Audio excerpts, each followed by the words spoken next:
It's supposed to be different. It's supposed to make us stand out. The gospel way of life is meant to make us different. Other schools aren't so strict about uniforms or Sunday practices. Yeah, most schools don't have Christ at the center. Other kids get smartphones when they're 8. Is being like other kids your only goal? Don't you see? Jesus wants us to live a different kind of life. I gave some random examples, but I could just as easily toss in vaping or exchanging spicy pictures or wild partying, and many other examples besides. This world is doomed. It's very broken. It's full of evil and very, very temporary. Being like everyone else in the world might be more comfortable at first, but that's like being in a canoe on a river and saying you'd rather follow the river over a 200-foot waterfall because paddling upstream is uncomfortable. Yesterday, a man was killed because he dared to paddle upstream, because he dared to challenge the assumptions and ideas of people around him, because he dared to confront people about the harm they were doing to themselves and others. Look, I've probably only ever watched a few 30-second clips of Charlie Kirk, and I honestly don't know much about him. Someone had to remind me of who he was. But I know we agreed on one thing. Jesus Christ is Lord. Make that 2 things. We also agree that pursuing the truth is more important than pretending to get along with everyone else. And that kind of differentness was too much for someone, so they took his life. And that's supposed to make people afraid. And it will. For all the bravado we're going to see in the next few days, there will be many people who decide not to stand out so much anymore. God grant me the grace not to be one of those people. God grant me the courage to speak the truth, to resist the lies of the world, and to live the gospel truth of love, so that clashes so starkly with this collapsing culture around us. And if only it were that simple. For as many people who will be silent out of fear, just as many will become violent out of revenge. That's still the world, y'all.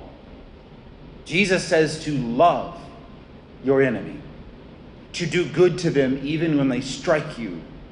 24 years ago, our country was attacked. And I, like many Americans, was ready to get back at the people who did it to us. That war cost many lives and deeply wounded many others, including people I know and love. Was it all bad? No. We can and should honor the soldiers who strove to serve their country at great personal cost, but that does not justify everything.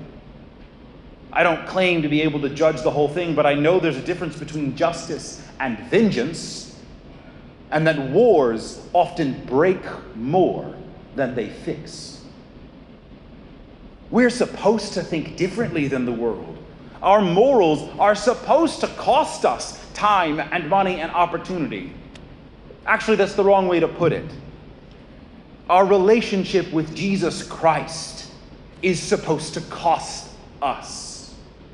Morality is one aspect of that relationship, but it's not the goal, and it doesn't make sense by itself. Why love our enemy? Why refuse to go with the flow of lies and falsehood? Why avoid giving in to lust and greed and pride and gluttony? Because we follow Jesus Christ. And that's how he lived. How he still lives. Jesus is not a past figure. He is alive. And we follow him here and now. Or at least we hope to. And this brings me to the last trap I want to warn you about. The first trap is giving in to the world's lies because it's comfortable. The second trap is to seek revenge, to use the world's methods to fight the world, which is just another form of the first trap. The third trap is comparing ourselves to others.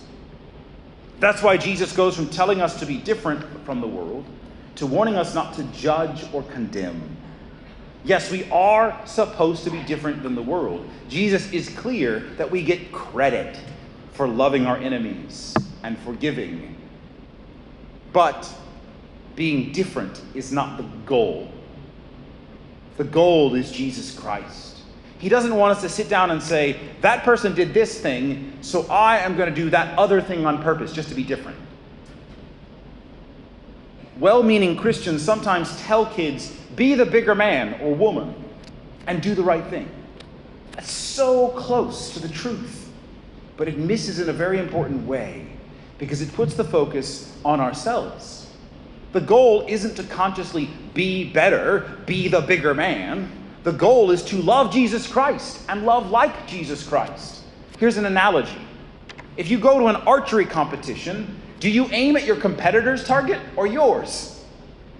Is the way to get a bullseye to focus on the other archer, or is it to focus on your own target?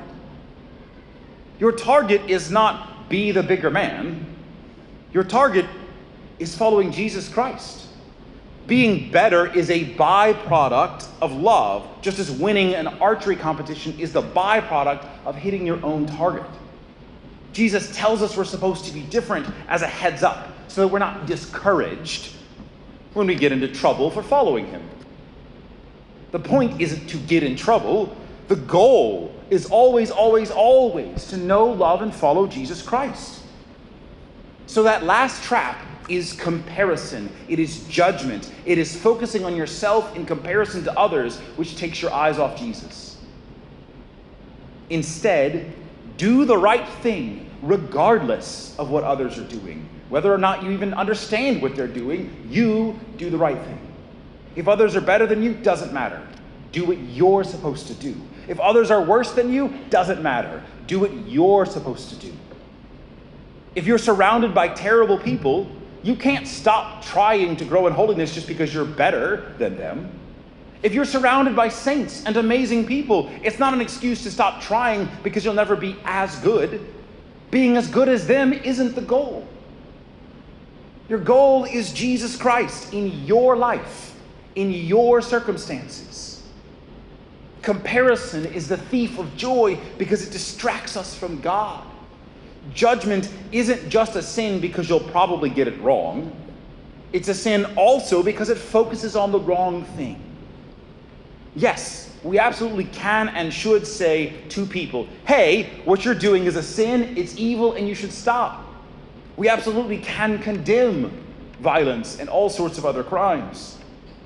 The problem is when we then say to ourselves, I'm better than you. You're worse than me, even if we do that just up here. You don't get to decide that. All you get to decide is whether or not you'll do the right thing in your life, regardless of what the people around you are doing. And if you do that, you'll probably stand out sometimes. Don't let that distract you or discourage you. People might try to hurt you because of it. Don't let that distract you or discourage you.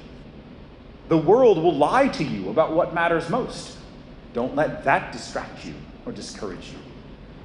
No lies, no revenge, no judgment. Instead, as St. Paul told us, let the word of Christ dwell in you richly. Above all else, put on love.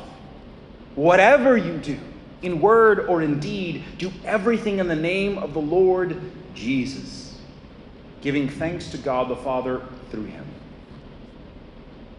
Why? Because Jesus Christ conquered sin and even death itself. And if you follow him, you will too.